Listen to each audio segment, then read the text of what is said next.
माँ का पैसा प्यारा, पर माँ नहीं। बेटा मेरी तबीयत ठीक नहीं है, मुझे डॉक्टर के लेकर चल। कमला देवी जी अपने बेटे विक्की से कहती हैं तो विक्की गुस्से में कहता है, मेरे पास टाइम नहीं है बुढ़िया, तो खुद चली जा या अपनी उस सहेली आरती को लेकर चली जा। बेटा आरती यहाँ नहीं है, अपनी बेटी के यहाँ गई हुई है, तू ही ले चल। बुढ़िया चल मैं ले चलूंगा, पहले रोहित को फोन कर और उससे पैसे मांग। अगर उसने तुझे पैसे दे दिए तो फिर मैं तुझे लेकर चलूंगा। ठीक है बेटा, ला मेरी बात करा दे रोहित से। विकी रोहित को फोन मिलाकर अपनी माँ को पकड़ा देता है। रोहित फोन उठाता है। हेलो। हाँ बेटा रोहित। अरे माँ आप। प्रणाम माँ। आप कैसी हैं माँ? बेटा ठीक हूँ, आज थोड़ी सी तबीयत खराब हो रही थी तो सोचा डॉक्टर के चली जाऊं। अरे माँ, आपकी तबीयत खराब है और आप अभी तक गई नहीं, अभी भी सोच ही रही हैं? वे बेटा मुझे थोड़े से पैसों की जरूरत थी। अरे माँ, तो आप पहले फोन कर देती। ठीक है माँ, मैं अभी भैया के अकाउंट में पैसे ट्रांसफर कर देता हूँ। आप तुरंत निकाल कर सबसे पहले डॉक्टर के जाइए, मैं आपसे बाद में बात करता हूँ। ये कहकर रोहित फोन रख देता है और अपने भैया के अकाउंट में 20,000 रुपये ट्रांसफर कर देता है। विक्की के अकाउंट में 20,000 रुपये आ जाते हैं तो विक्की खुश हो जाता है। कमला देवी जी विक्की को फिर से कहती हैं, बेटा आ गए पैसे? अगर पैसे आ गए हो तो चल मुझे डॉक्टर के लेके चल।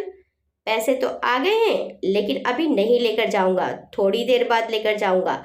अभी मुझे कुछ काम है, अभी मैं बाहर जा रहा हूँ, पहले एक काम करके आता हूँ फिर लेकर जाऊंगा। ये कहकर विक्की बहाना बनाकर घर से बाहर चला जाता है। कमला देवी जी मायूस होकर फिर से अपनी चारपाई पर लेट जाती हैं और अपने बेटे का इंतजार करने लगती हैं। जब काफी देर तक भी बेटा नहीं आता है तो कमला देवी जी अपनी बहू कुमुद से कहती हैं, बेटा कुमुद तू ही ले चल मुझे डॉक्टर के। तो कुमुद गुस्से में कहती है, बुढ़िया मेरे पास टाइम नहीं है तुझे डॉक्टर के ले जाने का, तेरा बेटा ही ले जाएगा तुझे डॉक्टर के। तो कमला देवी जी उदास स्वर में कहती हैं, बेटा विक्की को कहा था लेकिन मैं बाहर चला गया। कुमुद हाथ को हवा में लहराकर तेज स्वर में कहती है, तो मैं क्या करूं, बाहर चला गया तो मैं घर संभालूं या तुझे डॉक्टर के लेकर जाऊं? अब चुपचाप पड़ी रहे और अपने बेटे का इंतजार कर, बार बार कहकर मेरा दिमाग मत खा। कमला देवी जी बहू की बात सुनकर चुप हो गई और अपनी चारपाई पर लेटी हुई अपनी हालात पर आंसू बहाती रही। कमला देवी जी के दो बेटे हैं, बड़े बेटे का नाम विक्की और छोटे बेटे का नाम रोहित है। विक्की की पत्नी का नाम कुमुद और रोहित की पत्नी का नाम स्वाति है। कमला देवी जी के पति के देहांत को 5 साल हो चुके हैं। वे अपने बड़े बेटे और बहू के साथ दिल्ली में रहती हैं, जबकि छोटा बेटा और बहू बेंगलोर में रहते हैं। रोहित और स्वाति एक मल्टीनेशनल कंपनी में साथ में काम करते थे। साथ में काम करते करते ही दोनों एक दूसरे को पसंद करने लगे। फिर इन दोनों ने अपने घर वालों को बताया तो दोनों के घर वालों ने भी रजामंदी दे दी और दोनों की शादी कर दी। रोहित और स्वाति की शादी को 2 साल हो चुके हैं। शादी के बाद भी स्वाति ने जॉब नहीं छोड़ी। रोहित और स्वाति दोनों की ही सैलरी काफी अच्छी है। कमला देवी जी के पति का नाम देशपाल जी था। उनके पास 3 ऑटो रिक्शा थे जिन्हें वे किराए पर देकर अपना जीवन यापन करते थे। देशपाल जी के देहांत के बाद वे ऑटो विकी के पास आ गए थे, क्योंकि रोहित तो जॉब करता था और उसे ऑटो रिक्शा के काम में कोई दिलचस्पी नहीं थी। विकी के 2 बच्चे हैं, एक बेटा और एक बेटी, और दोनों ही दिल्ली के एक प्राइवेट स्कूल में पढ़ते हैं। रोहित अपनी माँ कमला देवी जी के लिए अक्सर बेंगलोर से पैसे भेजता रहता है। रोहित का बड़ा भाई विकी अक्सर बहाने बना बनाकर कि भाई अब ये ऑटो खराब हो गया, अब वह ऑटो खराब हो गया, अब ऑटो का एक्सीडेंट हो गया, उसमें इतने पैसे लग गए, ऐसे बहाने बना बनाकर अपने छोटे भाई से पैसे मांगता रहता था। और उसकी भाभी कुमुद भी आए दिन पैसों के लिए रोहित के पास फोन करती रहती थी, कभी बच्चों की फीस का बहाना बनाकर, कभी घर में राशन डलवाने का बहाना बनाकर। रोहित उन्हें कभी भी पैसों के लिए मना नहीं करता था और अक्सर उनके अकाउंट में भी पैसे ट्रांसफर करता रहता था। स्वाति का स्वभाव भी रोहित के जैसे ही था। रोहित जब स्वाति को पैसे देने की बात बताता तो वह भी रोहित को पैसे देने के लिए मना नहीं करती थी। कभी कभी तो विक्की अपनी माँ से फोन कराकर भी रोहित से पैसे मांग लेता था और रोहित माँ को जो पैसे भेजता था विक्की सारे पैसे हड़प लेता था। आज सुबह से ही कमला देवी जी की तबीयत ठीक नहीं थी। दोपहर होते होते और तबीयत खराब हो गई थी। उन्होंने विक्की को डॉक्टर के ले जाने के लिए कहा तो वे बहाना बनाकर बाहर चला गया और बहू से कहा तो उसने भी जाने से साफ इनकार कर दिया। शाम हो चुकी थी और कमला देवी जी विक्की का इंतजार करते करते थक चुकी थी। रात के 12 बजे थे और अब विक्की घर आया था और वह भी पी कर आया था और आकर अपने कमरे में चला जाता है। एक बार भी अपनी माँ को देखता नहीं। उसकी आवाज सुनकर माँ समझ जाती है कि बेटा पी कर आया है और चुपचाप लेट जाती है। ऐसी हालत में उसे क्या कहे, और वैसे भी अब रात के 12 बज चुके हैं। धीरे धीरे कमला देवी जी के शरीर में बहुत ज्यादा जकड़न हो रही थी, परंतु उनके बेटे और बहू को इस बात से कोई मतलब नहीं था। तबीयत खराब की वजह से उनसे खाना भी नहीं खाया गया था और बिना दवाई और खाने के वे अपने बिस्तर पर अधमरी सी पड़ी हुई करहा रही थी। उधर बेंगलोर में ऑफिस से देर रात घर लौटते हुए गाड़ी में रोहित और स्वाति बात कर रहे थे। एक प्रोजेक्ट पर काम करते करते दोनों को घर आने में रात के 10 बज चुके थे और उसी प्रोजेक्ट के चलते दोनों को सुबह 4 बजे दिल्ली के लिए निकलना था। ऑफिस से लौटते हुए गाड़ी में रोहित और स्वाति बात कर रहे थे। ओ नो रोहित, काम के चक्कर में मम्मी जी को फोन भी नहीं हो पाया है। मम्मी जी को फोन कर देती हूँ। नहीं नहीं, रहने दो, अब ज्यादा देर हो गई है, माँ सो गई होगी अब। वैसे भी उनकी तबीयत खराब है, घर ही तो जाना है, फोन नहीं करते, माँ को अचानक जाकर सरप्राइज दे देंगे। ठीक है, ऐसा ही कर लेते हैं। दोनों घर पहुंच जाते हैं और उल्टा सीधा जो भी रखा होता है खाकर अपनी पैकिंग करने लगते हैं और सो जाते हैं। सुबह की फ्लाइट से सीधा दिल्ली एयरपोर्ट पर उतर के घर के लिए कैब करते हैं और सीधा घर पहुंच जाते हैं। डोर बेल बजाते हैं तो विक्की आकर गेट खोलता है और अपने छोटे भाई और उसकी पत्नी को देखकर चौंक जाता है। अरे रोहित, तू? हाँ भैया, मैं। रोहित अपने भाई के गले लग जाता है और तीनों अंदर आ जाते हैं। कुमुद को इस बारे में कोई खबर नहीं थी। वे तो बेसुधा अपने कमरे में बच्चों के साथ सोई हुई थी। रोहित और स्वाति अपनी माँ के कमरे में जाते हैं और विक्की अपने कमरे में चला जाता है और कुमुद को जगाता है। उठो कुमुद, देखो रोहित और स्वाति आए हैं। जैसे ही कुमुद के कानों में रोहित का नाम जाता है, कुमुद उठ खड़ी होती है।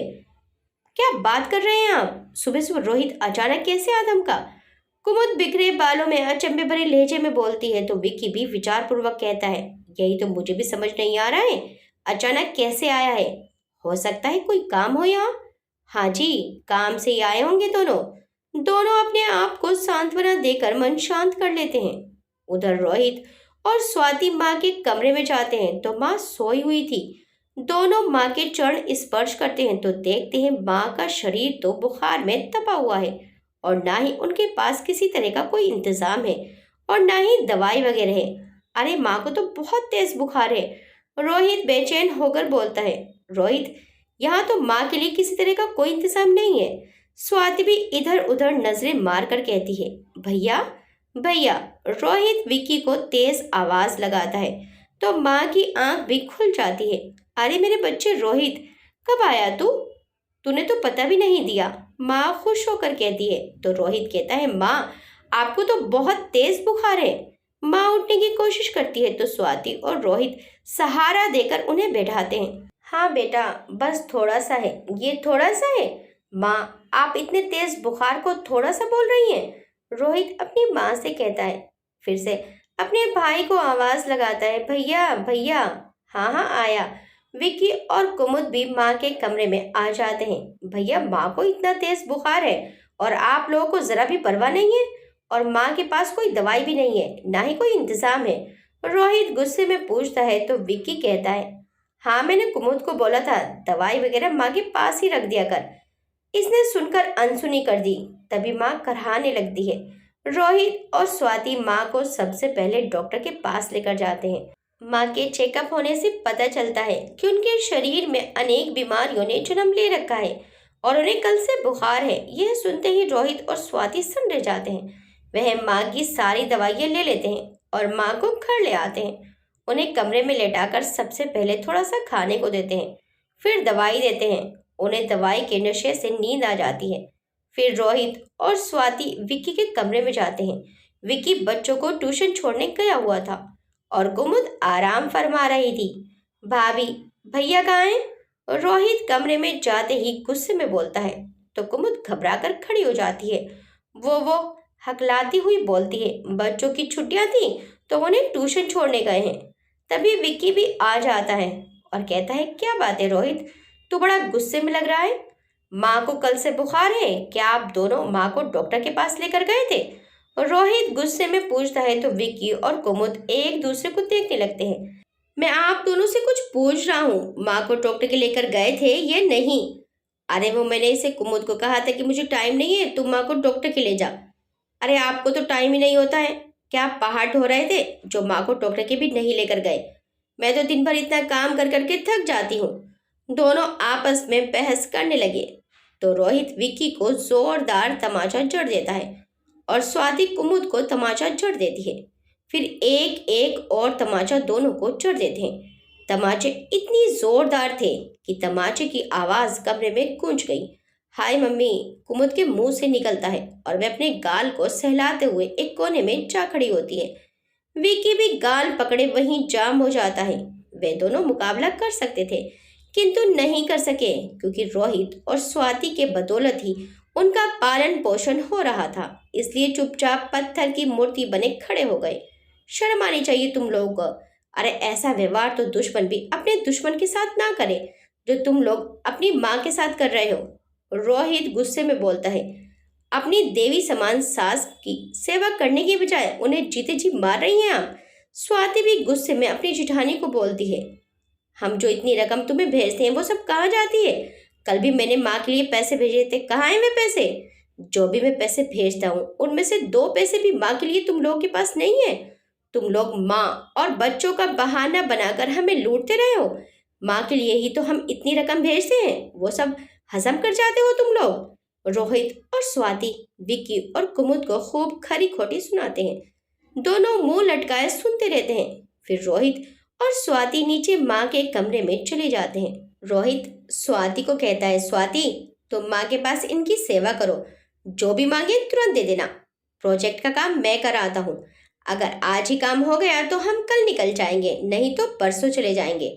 माँ की तबीयत संभलते ही माँ का सामान भी पैक कर लेना। ठीक है रोहित, तुम जाओ, मैं माँ के पास ही हूँ। स्वाति रोहित को कहती है तो रोहित घर के बाहर निकल पड़ता है।